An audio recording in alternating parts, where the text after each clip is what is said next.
बोलिए जी, सर। मैं आपसे एक सवाल करना चाह रहा हूँ कि प्लीज प्लीज अभी आपने एक विपक्ष की बात कही, तो मैं यहाँ Sharad it will Chandra pleasure of mind to give answer. शुक्रिया। तो मैं ये कहना चाह रहा हूँ कि शरद चंद्र चटर्जी का एक बड़ी खूबसूरत सी लाइन है कि अच्छाई को बुराई से डर नहीं होता है, अच्छाई को कहीं ज़्यादा अच्छाई से डर होता है। और कांग्रेस पार्टी ये जिस परिवार के इर्द गिर्द पूरी राजनीति घूम रही है, वो आज कई सवालों के घेरे में है। वो एक मजबूत विपक्ष की भूमिका जो निभाने के जो नैतिक आधार चाहिए, कहीं वो पूरे संकट में दिखाई दे रहे हैं। और ये मैं किसी पार्टी कार्यकर्ता के लिहाज से नहीं कह रहा हूँ, मैं एक पत्रकार के लिहाज से। नंबर एक बात धैर्य से मेरी बात सुनिएगा ज़रा सा। दूसरा, एक सवाल एक बार रखिए तो बेहतर रहेगा ना। नहीं, इसी से जुड़ा हुआ सवाल है और मेरे सवाल बड़े स्पष्ट रहते हैं, मैं एकदम स्पष्ट विभाजन रेखा आपसे चाहूँगा। दूसरा, भारतीय जनता पार्टी ने बंगारू लक्ष्मण और जूदेव को का एक तरह से राजनीतिक करियर ख़त्म कर दिया। ऐसी कोई मिसाल आज तक कांग्रेस पार्टी हाल के वर्षों में, ये 20 सालों में जहाँ तक मुझे याद है पत्रकारिता में हूँ, कि नहीं दे पाई है कि जहाँ राजनीतिक करियर ही ख़त्म कर दिया गया हो किसी अभियोग में फंसने के बाद। त्यागी जी,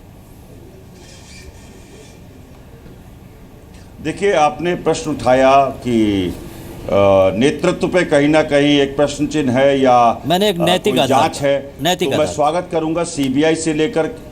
मैं जवाब देता हूं ना। यही संघ और भारतीय जनता पार्टी थी जो इंदिरा जी के चरित्र पर, इंदिरा जी की शैली पर, इंदिरा गांधी जी के नेतृत्व पर सवाल उठाया करती थी। और हम लोग बाग 77 में चुनाव हार गए और 80 में फिर दोबारा इंदिरा जी के नेतृत्व में चुनाव जीते।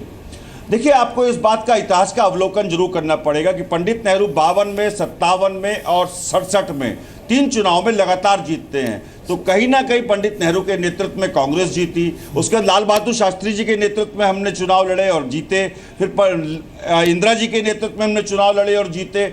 तो संघ का एक कार्यशैली रही है कि गांधी फैमिली को बदनाम करिए। हम स्वागत करते हैं। ये कॉपीराइट संघ का है कि संघ के पास ये कॉपीराइट रहे, बदनाम जो शब्द है वो मैंने एक थीमेटिक सवाल आपसे पूछा त्यागी जी।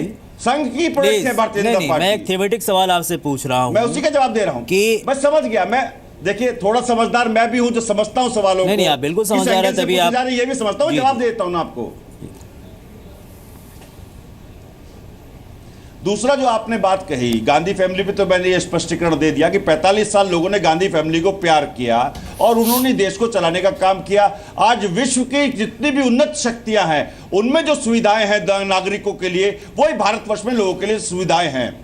अब रही बात कांग्रेस कैसे करेगी कैसे नहीं करेगी, तो मैं सभी अपने हितचिंतक सरस्वती पुत्रों से कहूंगा कि आप लोग भी आला कमान से मिलिए, हम लोगों को अपनी राय दीजिए। लेकिन मैं पहले कह चुका हूं कि हार के बाद आप निश्चित रूप से ऑर्फन होते हैं। त्यागी जी, सबसे बड़ी बात तो यही, और अनाथों को शुरू तो यही हो जाता है ना, जब चीजों का वर्डिक्ट का जो हम ये कह सकते हैं कि रिजल्ट पहले ही दे दिया जाए। जो गांधी परिवार की बात करें या सिर्फ और सिर्फ इतना कह दे कि आपको भी एक बार विचार करना चाहिए कि यहां पर हो सकता है कि जो आला कमान है उनमें वो नेतृत्व ना हुआ हो, आप उन्हें संघी करार दे देते हैं या आप संघ की साजिश बता देते हैं। तो एक थोड़ी सी डेमोक्रेटिक या लोकतांत्रिक कम से कम सुनने की तो एक व्यवस्था होनी चाहिए ना। शुक्ला जी, इसमें कुछ ऐड करना चाहेंगे आप? अच्छा, एक बात मैं कहना चाहूंगा, इंदिरा जी पर जब कोई भी आरोप लगता था, आप आ गए थे, इंदिरा जी पर जब कोई भी आरोप लगता था तो सीआईए की साजिश कहती थी। कोई ऐसी मिसाल का राहुल गांधी के जमाने में कांग्रेस पर कोई भी आरोप लगता है तो संघ की साजिश है। शुक्ला जी एक सेकंड। कांग्रेस पार्टी ने पाया कि किसी भी व्यक्ति ने भ्रष्टाचार को छुआ तक है, तो 10 साल के कार्यकाल में प्रत्येक नेता के विरुद्ध एफआईआर हुई और उसको मुख्य धारा से अलग कर दिया गया कांग्रेस पार्टी की। मैं भारतीय जनता पार्टी से एक सवाल पूछता हूं, अगर आप भ्रष्टाचार पे डिबेट करेंगे, क्या तृणमूल कांग्रेस में भ्रष्टाचार नहीं था लेकिन लोगों ने उसके भ्रष्टाचार को भ्रष्टाचार नहीं माना? तो ये लोगों के ऊपर है कि आपको बदनाम किस तरह से किया जाता है। दूसरी बात, व्यापम से लेकर ललित गेट से लेकर के महाराष्ट्र की चिक्की घोटाले से लेकर के गुजरात के गैस घोटाले से लेकर के अनेकों घोटाले हो चुके हैं। सरकार ने कोई एफआईआर कराई आज तक? मोदी सरकार ने कोई एफआईआर कराई? सरकार ने। कांग्रेस मारी इसलिए जाती है, कांग्रेस बहुत डेमोक्रेटिक है क्योंकि कांग्रेस लोगों की आलोचनाओं को सहन करती है और सुनने की क्षमता रखती है और हाथ जोड़ करके अपनी गलतियां भी मानती है। जी, शायद तभी ये सब। शुक्ला जी, जवाब दीजिए इसका। देखिए, असहिष्णुता कितने अर्श पर है कांग्रेस की। अभी भट्टाचार्य जी ने 2 उदाहरण दिए सामने सामने कि बंगारू लक्ष्मण जी का उदाहरण दिया और दिलीप सिंह जुदेव का उदाहरण दिया और इनसे प्रश्न किया कि कृपा करके कांग्रेस से एक उदाहरण दे दीजिए। इन्होंने 5 मिनट का वक्तव्य दिया लेकिन एक भी उदाहरण देने में विफल रहे। जैसे ही बात आती है गांधी परिवार की तो ये कहते हैं कि नेहरू जी ने घी पिया था, वो घी जो है राहुल गांधी के शरीर से उसकी सुगंध आ रही है। साहब, नेहरू जी की कुर्बानियों का आपने 4 पीढ़ियों तक सत्ता का लाभ लिया, अब उसको कितने दिनों तक चिविंगम चबा के सत्ता का कितने दिन तक खाते रहेंगे? कुछ कर्म भी कीजिए। तो कर्म करने के लिए तैयार नहीं। स्थिति ये है इसी चुनाव में कि जो कांग्रेस के करीब चला गया उसको भी जनता ने नकार दिया। ये स्थिति है कि लेफ्ट फ्रंट जो है उसने पश्चिम बंगाल में इनके साथ समझौता कर लिया, सत्ता ने उसको जनता ने रोक दिया। उसी लेफ्ट फ्रंट ने इनके खिलाफ चुनाव केरल में लड़ा, सत्ता में उसको बैठा दिया गया। तमिलनाडु में करुणानिधि के साथ ये दुर्दशा हो गई। तो ये जो इनके करीब भी चले जा रहा है, ऑगस्टा वेस्टलैंड कांड के बाद ये स्थिति है कि जो कांग्रेस के करीब भी चला जा रहा है उसको भी जनता नकार दे रही। और जनता नकार क्यों रही है? क्योंकि उन्होंने देखा कि एक सामंतशाही को लोकतंत्र के लबादे में लपेटकर जिस तरह ये काम कर रहे हैं वो लोकतंत्र के लिए हित में कतई नहीं है। अब सिर्फ कांग्रेस मुक्त भारत की बात नहीं है, कांग्रेस को यदि रिवाइव करना है तो गांधी मुक्त कांग्रेस की संकल्पना जो है वो कांग्रेस के अंदर खाने उनके कार्यकर्ता, उनके पदाधिकारी महसूस कर रहे हैं। क्योंकि जैसे ही कोई गांधी परिवार के खिलाफ ग भी बोल देता है उसको तत्काल पार्टी से निकाल दिया जाता है। स्थिति यह है कि लोकतंत्र बचाओ इनका मोर्चा निकलता है, उसमें जो है रॉबर्ट वाड्रा की भी तस्वीरें लग जाती हैं।